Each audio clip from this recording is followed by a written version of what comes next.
Hey ladies and gentlemen, welcome back to the channel. As always, it is Nick here, back with your daily crypto news and analysis. And today we're going to be talking about Ripple and XRP, but before we fully jump on into this video, I just want to ask, how is everybody's day and or night going wherever you guys are? Comment down below how you guys are doing. Also hit that like button as well. And for those out there that are not subscribed, we are going to be doing updates every single day, and starting here soon, we will be live streaming twice per week, probably around Monday and Friday. So definitely hit that subscribe button and turn notifications on if you guys are not subscribed already. Over 50% of you aren't, which is absolutely crazy. So with that being said, let's just dive in and let's start off with this tweet here from ISO 20022. Let's do it. And we do see survey of blockchain in the fintech sector. So one thing that I have been paying attention to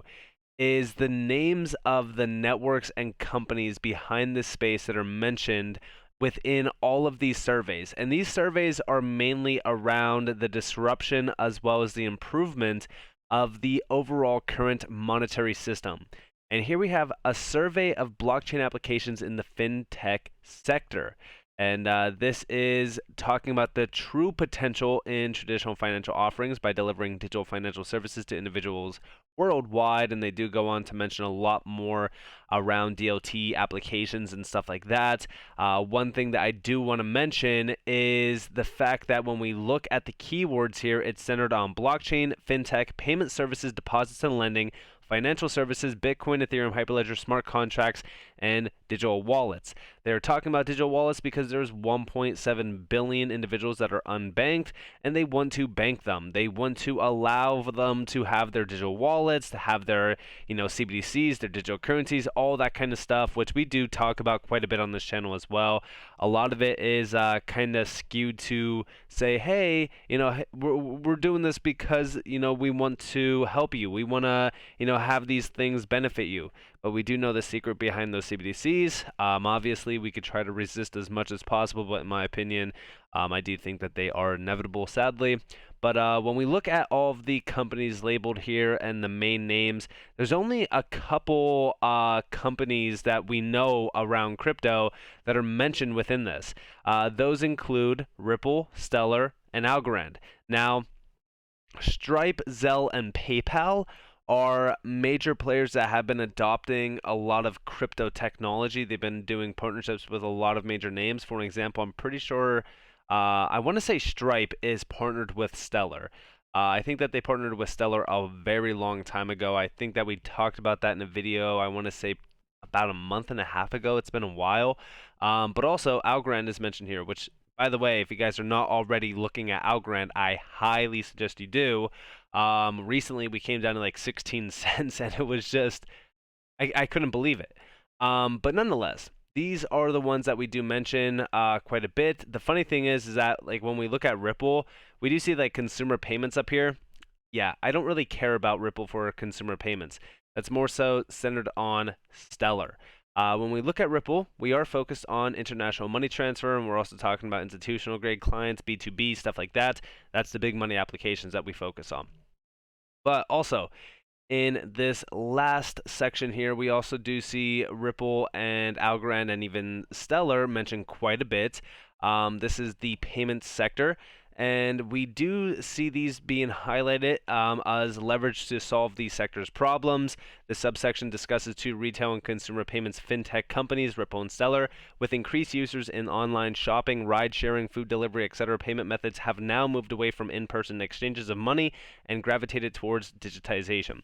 Honestly, as we do look at payments and the global landscape around payments in the fintech space, I do believe that it is inevitable before we do go fully digital. We're kind of there almost right now. I mean, how many individuals actually go to the store to buy things at this point? I mean, most of the individuals that I see, because I do live in a pretty large apartment complex, I mean, Amazon is constantly going 24/7. The amount of packages that get delivered every single day is insane. You have people getting groceries delivered. You have people getting their packages delivered, TVs delivered. Nobody's really going out to these. It's crazy because we've seen times change so drastically where people just are not going to physical stores anymore. They are just shopping online. So as we really kind of look at the shift happening, I think that most of, if not almost all, payments and transactions and things like that will start moving towards the digital sense, just because most e-commerce, most commerce in general, is happening online. And also, I found something very, very special. So yesterday's video on XRP, we talked about Bank of Thailand and their plans to allow virtual banks to operate in the country. If you guys do remember this, then hey, thanks for watching that video. But I found something very interesting around this. So we do see over here Bank of Thailand. Shout out to Nathan Price, Nate855, but we do see Bank of Thailand digitization on financial services implications for monetary policy in Thailand. Use case, wholesale and retail. When I found this, I was very, very surprised. This is actually pretty crazy to say the least, but we do see digitization on financial services and implications for monetary policy in Thailand. Now, this does talk about their studies and their, it's just the idea of like digitization, the impacts that it could have on the monetary system, e-payments, digital payments, things like that. Really, what I just talked about, how we are seeing a major adoption spree around cryptocurrencies, digital currencies, digital wallets, all that kind of stuff. But I thought it was funny that and I could open this real quick up in a new tab. It's really funny because they're talking about a wholesale use. So the usage of cryptocurrency in this scenario is for business transactions. And again, you don't see any other major asset being mentioned here or company. The only one that you see mentioned is Ripple. And we do see that cryptocurrency has several advantages over the current payment system, which still plays an important role nowadays. Faster and more accurate payment transaction with lower transaction cost. Additionally, the blockchain technology with a smart contract can support way to track the source of cryptocurrency. At the present, this form of cryptocurrency usage has been used in a limited circle, such as in Ripple Company for cross-border money transfer. So this is very interesting. And we do see the impacts here, so there's no changes on most of this, which is interesting. And then we also do see retail use being mentioned here as well. So they are talking about BAT, the Thailand currency. We do see cryptocurrency value fixed with the BAT. For example, the price of goods at 40 BAT can be paid at 40x coin. In this scenario, the use of cryptocurrency is fairly much like e-payment usage mentioned in Section 2, but supported by different technologies. The holder can exchange cryptocurrency into the BAT at a fixed exchange rate. Therefore, the impact on monetary policy transmission is quite similar to the impacts of e-payment usage as analyzed in Section 2.3.3. And they do mention this quite a bit down here. They also talk about, in this case, impact on monetary policy. Transmission is similar to the dollarization case. Individuals would prefer to use cryptocurrency as a main currency for daily transactions, resulting in less effectiveness in the monetary policy transmission. So again, in my opinion, we're seeing a lot of planning behind the next evolution of payments and things like that. We do see, however, the latest technology trend creates a newest form of money on the electronic system known as cryptocurrency. The holder can make financial transactions without intermediaries, the centralized system. If cryptocurrency is widely used, there is no need to rely on the central bank's printed banknotes, nor the banking system and the full payment system under controlled by the central bank. This is why central banks around the world have paid their attention to and closely monitor this new technological trend, especially the world's first cryptocurrency, Bitcoin. And this is also why we do see a lot of central banks trying to attack crypto, where they're saying like, we don't need crypto, we need a CBDC, we need CBDCs, we need CBDCs. They're going to try to push that constantly because guess what? At the end of the day, me and you do not need to utilize these central banks. In fact, we don't even need to rely on these central banks if cryptocurrency becomes the standard, which in my opinion, I strongly hope and believe that crypto will become the standard means of value transmission. Now, also, I seen this as well. I forgot to mention this in yesterday's video, but I just recently found it as well. And we do see major Ripple partner obtains Bank of Thailand approval. Ripple's instruments will be utilized by CM Commercial Bank in 12 countries. And this is pretty exciting because, again, the ties to Ripple and RippleNet and even XRP around the Asian area, and when we look at like the Bank of Thailand doing their major move towards like virtual banks, really gets me excited. I mean, we know that Ripple has been making their name known in the Asian sector, but this is one of the largest private banks in Southeast Asia, and this is CM Commercial Bank, SCB. We've talked about them in the past, but this was a license for its operations with RippleNet Digital Payments Processor.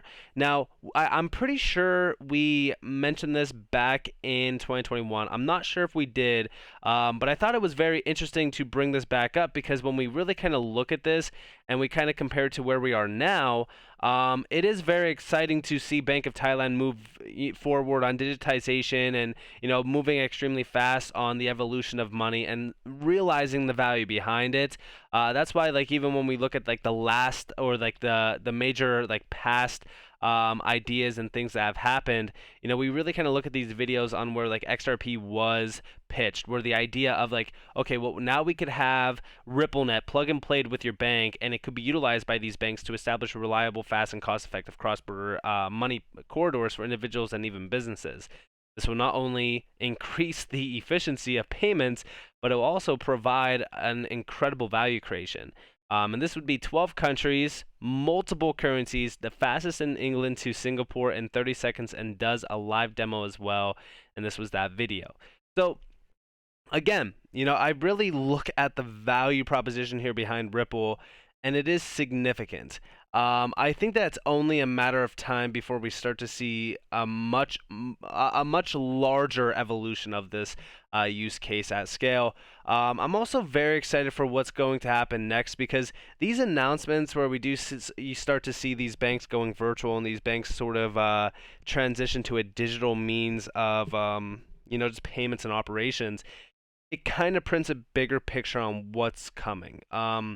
I've talked about it many times on this channel. Even if you go over to like some of these media companies like Cointelegraph and you scroll through and read a lot of things happening, it's only a matter of time before this technology morphs into things that are much larger than anyone could have ever imagined. I mean, go back 5 years ago, 10 years ago, things are extremely different compared to then to now.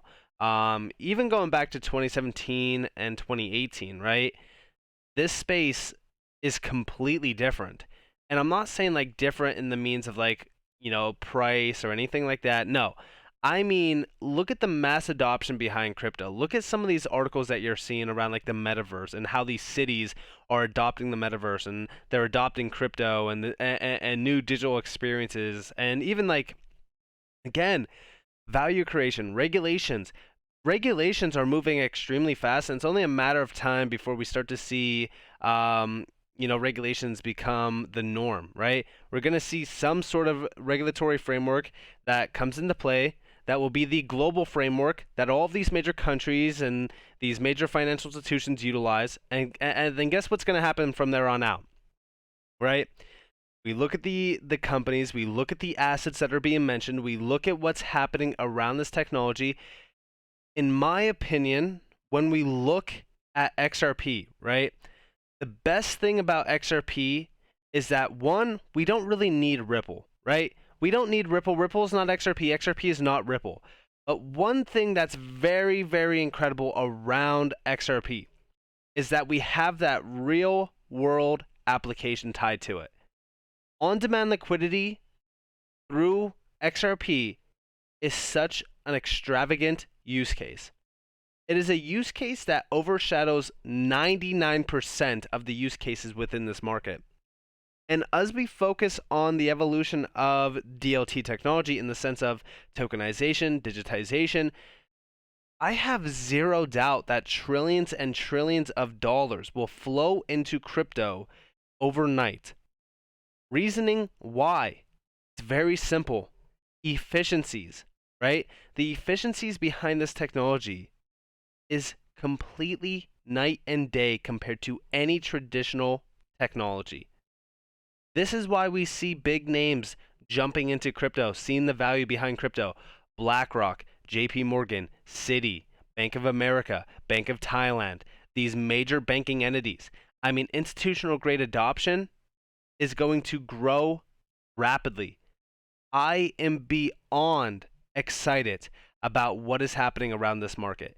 Seeing things morph into reality day by day gets me more and more excited for what the next step will look like. So with that being said, I hope that you guys enjoyed this video. If you guys did, definitely leave a like, subscribe to notifications on if you guys have more free content. You guys are more than welcome to follow me on Twitter and join the free Discord down in the description below. So you all have a beautiful day, beautiful night, wherever you guys are on this beautiful world. This has been Nick. Peace out, guys.